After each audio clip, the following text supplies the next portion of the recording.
Here are the details of that major incident today involving U.S. and Russian military aircraft we mentioned earlier. The Pentagon announcing just hours ago that a Russian jet harassed and then collided with a U.S. Reaper drone in international waters over the Black Sea, forcing the U.S. to crash the drone into the ocean, according to a statement from U.S. European Command. Now, several times before the collision happens, the Russian jets dumped fuel on and flew in front of the drone in a reckless and environmentally unsound and unprofessional manner. Then one of the Russian jets struck the propeller of the drone, causing U.S. forces to make the decision to bring it down. For its part, the Russian Ministry of Defense has denied reports that its aircraft came into any contact with the drone.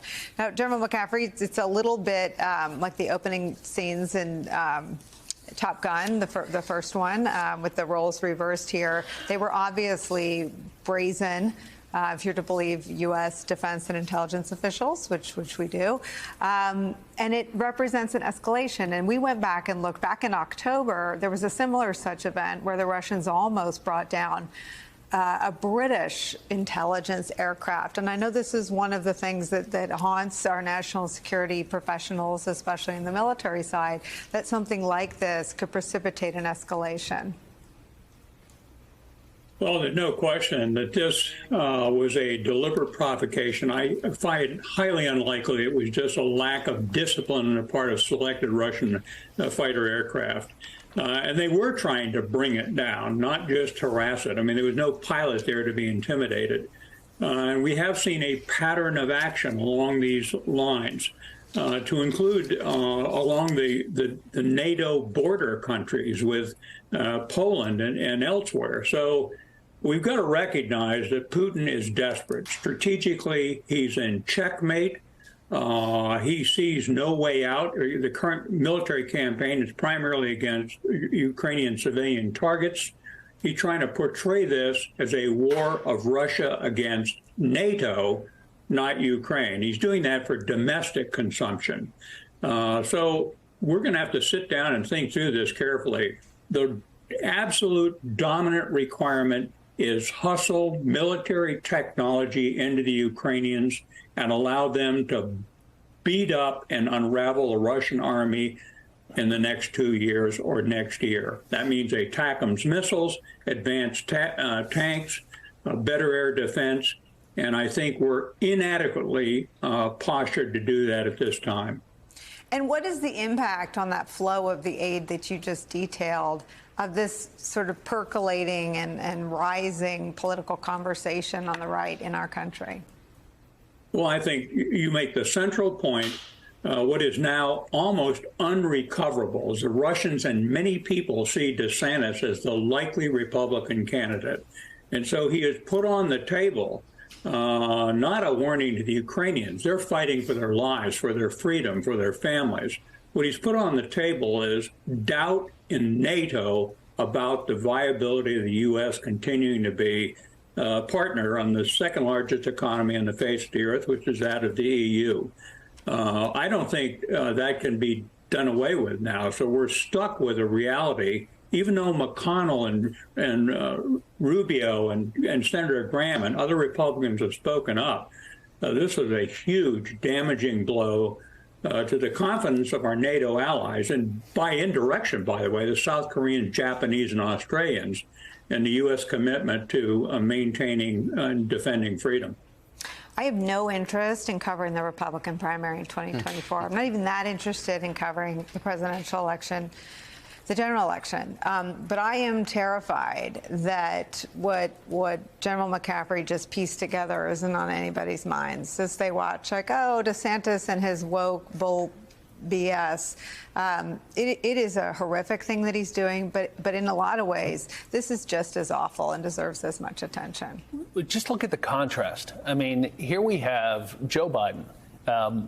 Be the first to tell you he's an imperfect human like all of us. But my goodness, he went to Europe. He rode on a train for 10 hours. Yeah. The president of the United States, without the benefit of the area being controlled by the United States military. First time in any of our lifetimes the president has done anything like that. And he walked the streets of Ukraine with President Zelensky. We're going to be here as long as it takes. And here you have a guy 35 years younger than he is, who can't walk into a studio and find a backbone to stand up for what's right. And that is a choice. And you can add it to a very clear contrast the president will be able to draw with things like going after Social Security, going after Medicare, and to put that on the table, the entire NATO alliance. Because this, and by the way, Ron DeSantis disagreed with Ron DeSantis as recently as 2016. Yes. Let's remember, when it was Barack Obama, he thought we weren't tough enough in Crimea. And so, of course, this is a cynical move for him to appeal to the Republican base. But to the general's point, it's not one you can come back from. And the Russians heard it loud and clear. And so, boy, I'm proud to be supporting the president who knows right from wrong and who's got the guts to stand up with the good guys. You know, there's a kernel and there's a seeding that Trump and his allies do. And I think it's not implausible that withdrawing from NATO is something that's debated in the Republican primary. Oh, I think Donald Trump regrets that he didn't actually do it. He tried. He tried. H.R. McMaster, Dina Powell, and and so he has crushed. him in. That's right. So he's crushed the traditional orthodoxy of the Republican Party, and now he's unleashed these people who are following in his footsteps, the Ron DeSantis, the Kerry Lakes, and all. And I think this is a hard moment for national conversation because sometimes we go too far to withhold scorn and judgment from our political actors in the notion that let's give everybody equity, let's have them be heard. But to the general... That doesn't happen here. Well, no, I know. Accuse me of that. True, but that's also part of your job and why you're so effective and why millions of Americans love what you do. I was listening and here's I was the bottom like, line. what? No, I don't do Ron that. DeSantis deserves the scorn of the country today for suggesting that the U.S. and the West should be weaker in the eyes of Vladimir Putin.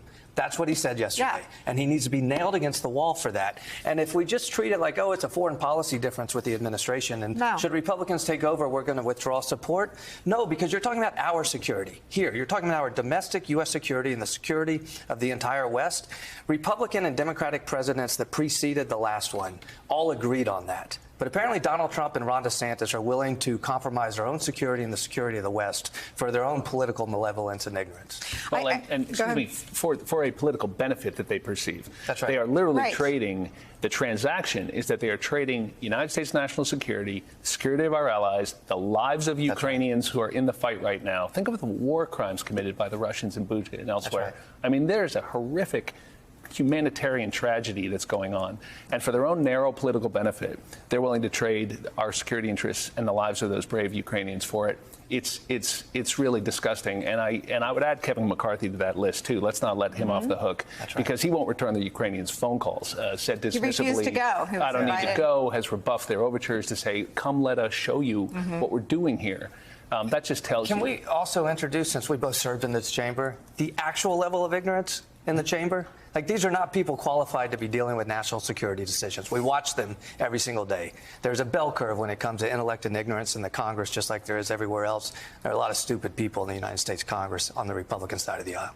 I mean, that's like a mic drop moment in my book. I want to, though, press further because it's not just that there are a lot of stupid people. They're being led by a cable host who we know from the Dominion lawsuit doesn't believe that, I wish you could say BS on TV, the BS he spews every night. We know from the Dominion lawsuit that he thinks a lot of his booked guests are idiots. In the case of Sidney Powell, an F word, B word.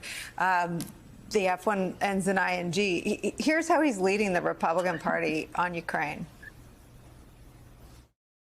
It might be worth asking yourself, since it is getting pretty serious, what is this really about? Why do I hate Putin so much? Has Putin ever called me a racist? Has he threatened to get me fired for disagreeing with him?